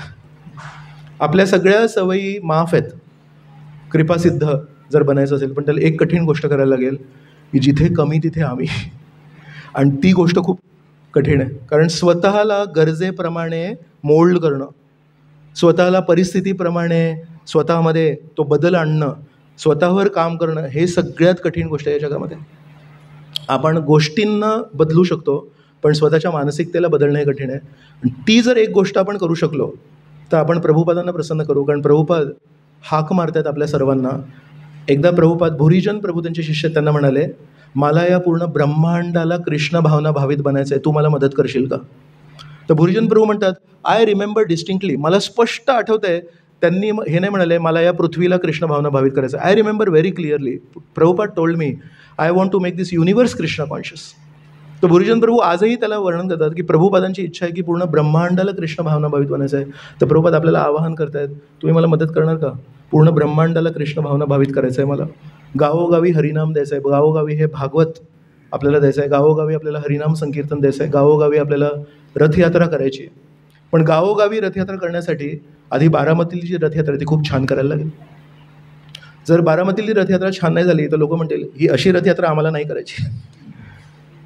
जर गावोगावी खरंच भागवत न्यायचं असेल तर बारामतीतलं भागवत प्रवचन हे आपल्याला खूप छान करायला लागेल. जर गावोगावी हरिनाम संकीर्तन न्यायचं असेल तर बारामतीतलं नाम संकीर्तन आपल्याला खूप छान करायला लागेल. आणि त्यासाठी आपल्याला एकत्र यायला लागेल. त्यासाठी आपल्याला एकत्र येऊन त्या दृष्टीने श्रम करायला लागेल की नाम संकीर्तन कसं करायचं आहे, रथयात्रा कशी करायची, भागवत कशी करायची. उद्याचा जो दिवस आहे, जस्ट 2 मिनटं बोलतो. उद्याचा दिवस आहे इस्कॉन संस्थेच्या स्थापनेची तिथी. तर इस्कॉन संस्थेची स्थापना झाली 13 जुलै 1966 आणि ती जी तिथी आहे ती उद्या आहे. म्हणून इस्कॉन संस्थेच्या स्थापनेबद्दल उद्या पण मी जर कार्यक्रम असेल तर मी बोलीन. पण 2 शब्द जे मला बोलायचे होते की 10व्या स्कंदामध्ये अध्याय क्रमांक 2 आणि श्लोक क्रमांक 30 आणि 31 खूप सुंदर श्लोक आहेत. याच्यामध्ये श्रीकृष्णांच्या चरणांची स्तुती देवता करतात. तर देवता येऊन श्रीकृष्णांच्या चरणांची स्तुती करतात. तर म्हणतात, हा आहे श्लोक क्रमांक 30, हा 20 निघाला. त्वय्यंबुजाक्षखिल सत्वधामनी समाधिनावेशित चेतसैके त्वत्पादपोतेन महत्कृतेन कुर्वन्ति गोवत्सपदं भवाब्धिम. त्याच्यामध्ये जी साधारण भावना वर्णन केली म्हणतात, त्वत्पादपोतेन महत्कृतेन.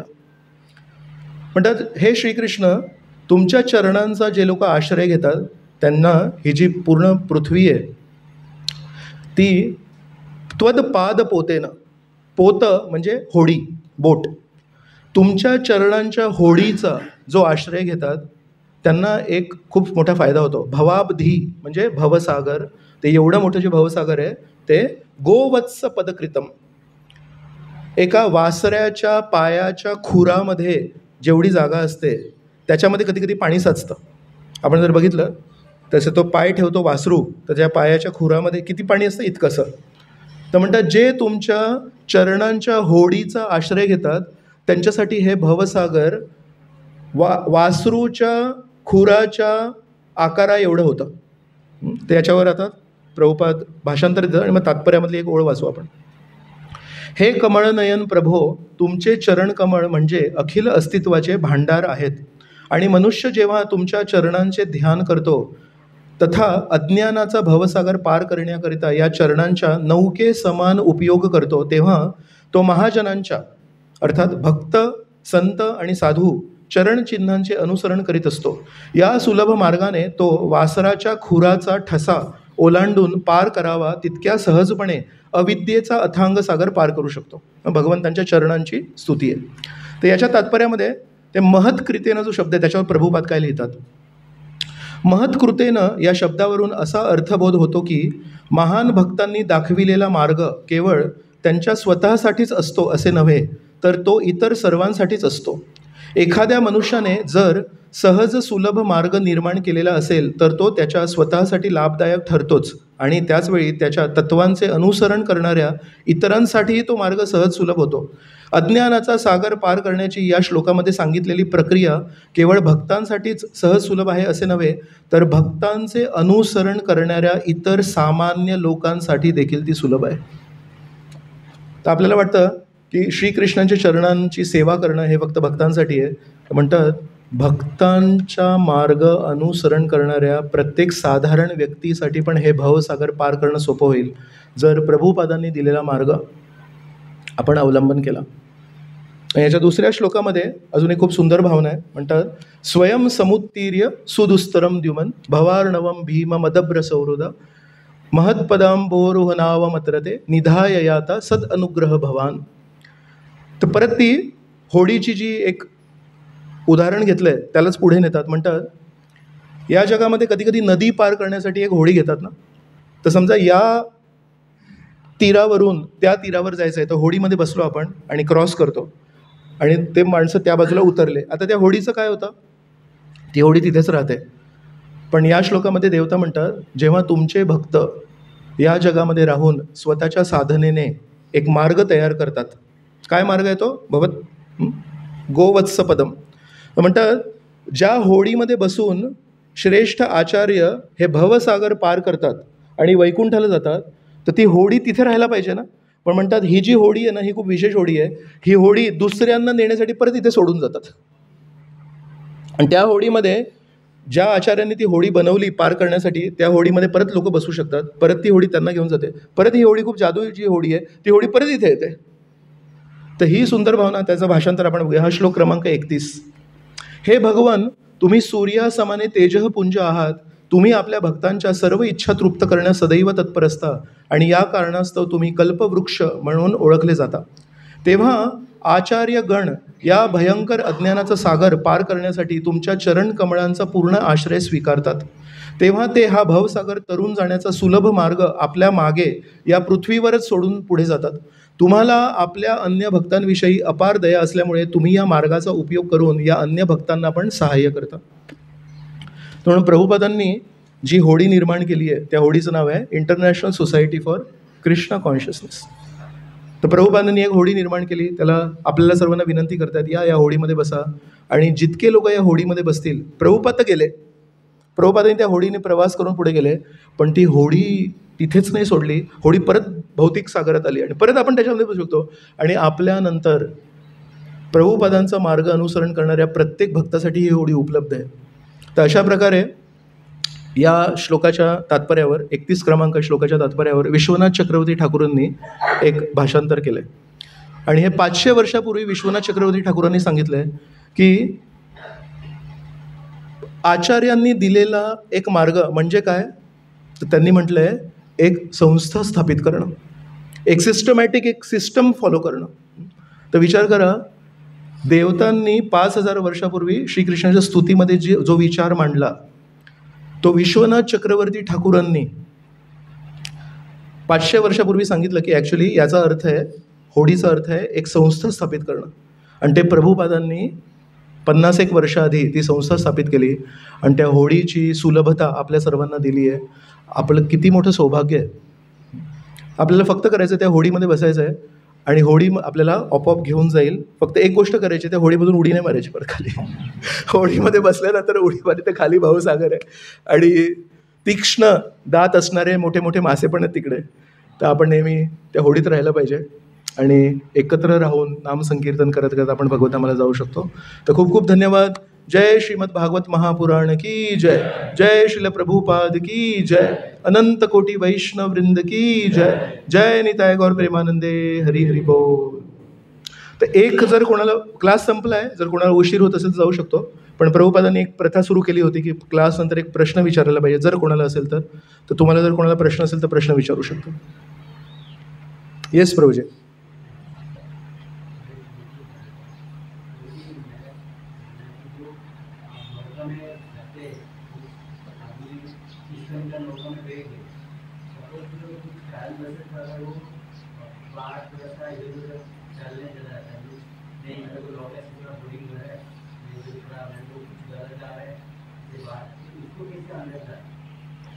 तर प्रभूजींचा प्रश्न आहे, कारण काही लोकांनी ऐकलं नसेल, आवाज कमी होता म्हणून, की कधी कधी म्हणतायत प्रभुपादांनी नौका दिली आपल्याला, पण कधी कधी कोणी व्यक्ती नौकापासून दूर पण जाऊ शकतो आणि तो प्रभूजी म्हणतात की मेरे को बोरिंग हो रहा है.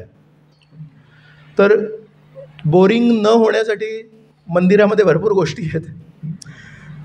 छान संकीर्तन होतं, छान एवढं सुंदर दर्शन आहे आणि बाकीचे बरेच भक्त इथे बसून छान छान आपल्याला मार्गदर्शन करतात प्रत्येक शनिवारी. तर ते ह्या सगळ्या ज्या गोष्टी दिल्या त्या आपल्यासाठी दिल्यात. शनिवारचा जो सत्संग कार्यक्रम आहे तो आपल्या शेजाऱ्यांसाठी नाही, तो आपल्यासाठी आहे. नाम संकीर्तन जे शनिवारच्या कार्यक्रमानंतर होतं ते नवीन लोकांसाठी नाही आहे, ते आपल्यासाठी आहे. तर म्हणून जेव्हा केव्हा श्रवणाची संधी असेल, जेव्हा केव्हा नामसंकीर्तनाची संधी असेल, भक्तिचारू महाराजांचं मी एक प्रवचन ऐकत होतो. तर भक्तिचारू महाराजांनी खूप सुंदर विचार मांडला. म्हणाले श्रीकृष्ण वर परमेश्वर आहे, श्रीकृष्णांनी आपला विस्तार केला हरिनामाच्या रूपात. श्री चैतन्य महाप्रभू भगवंत आहेत, श्री चैतन्य महाप्रभूंनी आपला विस्तार केला हरिनाम संकीर्तनात. तर श्रीकृष्णांनी संकीर्तन नाही केलं. तसं म्हणतात प्रभुपाद आहेत, प्रभुपादांनी आपल्या शरीराचा विस्तार केला इस्कॉन संस्थेमध्ये. कारण प्रभुपादांनी एका ठिकाणी म्हटलं इस्कॉन इज माय बॉडी. तर श्रीकृष्ण म्हणतात की मी हरिनामापासून अभिन्न आहे. तसं श्री चैतन्य महाप्रभूंनी जेव्हा पण सार्वभौम भट्टाचार्यांनी विचारलं की जीवनाचं लक्ष्य काय आहे आणि त्याला प्राप्त कसं करायचं, तर श्री चैतन्य महाप्रभू म्हणाले जीवनाचं लक्ष आहे कृष्णप्रेम आणि त्याला प्राप्त करण्याचा सुलभ मार्ग आहे हरिनाम संकीर्तन.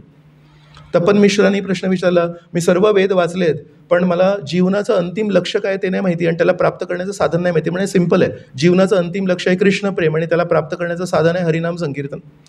तर श्रीकृष्णांनी हरिनामामध्ये विस्तारित केलं स्वतःला, श्री चैतन्य महाप्रभूंनी हरिनाम संकीर्तनामध्ये स्वतःला विस्तारित केलं आहे आणि श्रील प्रभुपादांनी इस्कॉन संस्थेमध्ये आपल्याला विस्तारित केलं आहे. आणि त्याचा अर्थ काय की श्रील प्रभुपाद जसे शुद्ध भक्त आहेत ते इस्कॉन संस्थेमध्ये त्यांनी जे जे सुरू केलं आहे भागवत प्रवचन सुरू केलं, भगवंतांची मूर्तीपूजा सुरू केली, नाम संकीर्तन सुरू केलं. रथयात्रा आपण जी केली ती कोणी सुरू केली? प्रभुपादांनी सुरू केली. तर म्हणून प्रभुपादांनी जे जे सुरू केलं आहे त्याला जर आपण आदर दिला की नाही हे शुद्ध भक्ताचे विचार आहेत, आपण जर त्याच्यामध्ये उत्साहाने भाग घेतला, आपण प्रत्येक वेळेस जेव्हा जेव्हा श्रवणम होत आहे तिथे उपस्थित आहे, आपण नाम संकीर्तनामध्ये, आपण रथयात्रेमध्ये उपस्थित आहे, आपण प्रवचनामध्ये उपस्थित आहे, आणि हे सगळं चालवण्यासाठी जेव्हा केव्हा कुठे काही सेवा असेल त्याच्यामध्ये आपण यथाशक्ती कुठे भाग घेतला तर बोर होण्याचे चान्सेस कमी आहेत. पण इतर काही कारणांमुळे समजा कोणी जात असेल तर आपण मदत करायला पाहिजे.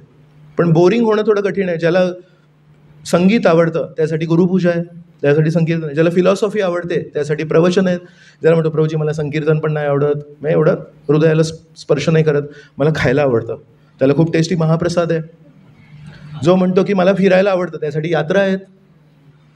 तर प्रभुपादांनी एवढ्या सगळ्या गोष्टी कृष्ण भावनेमध्ये दिलेल्या आहेत. फिरायला आवडतं तर तुम्ही यात्रेला चला. ध्यान करायला आवडतं प्रभूजी, हरे कृष्ण, आपण ध्यान करा, नाम जप करा. संगीत आवडतं. सो प्रभुपादांनी जाणून बुजून इतका एवढा मोठा असा तो विस्तारित दृष्टिकोन दिला आहे की कुठेतरी आपल्याला उत्साहाने आणि आतुरतेने आपला कोपरा शोधायला लागेल की प्रभूजी मला याच्यामध्ये एवढा इंटरेस्ट नाही, मला याच्यामध्ये एवढा इंटरेस्ट नाही, ही गोष्ट माझ्या आवडीची आहे, तिथे तिथे जोडा. कोणी म्हणेल मला ही गोष्ट नाही आवडती, कुठेतरी आपल्याला त्या होडीमध्ये आपल्या आवडीचा कोपरा शोधायला लागेल. आणि जे तुम्ही म्हणताय की प्रभूजी कधी कधी बोरिंग होत आहे, बोरिंग होण्यासाठी आपण कुठेतरी मार्ग शोधायला पाहिजे. तर प्रभूजी आपले जे श्रेष्ठ वैष्णव आहेत मंदिरामध्ये त्यांचं मार्गदर्शन पण घ्यायला पाहिजे. माझा स्वभाव असा आहे, तर माझ्या स्वभावाच्या हिशोबाने काय मी सेवा अर्पण करू शकतो. तर कधी कोणी आपले श्रेष्ठ वरिष्ठ वैष्णव आपल्याला स्वतःहून अनाऊन्समेंट करतील इथे की अशी अशी सेवा बाकी आहे.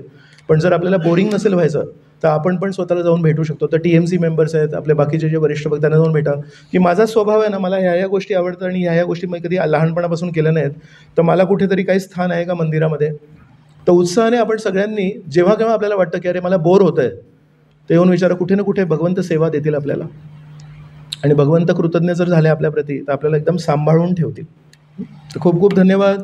हरे कृष्ण. जय श्रील प्रभुपाद की जय. अनंत कोटी वैष्णव वृंद की जय.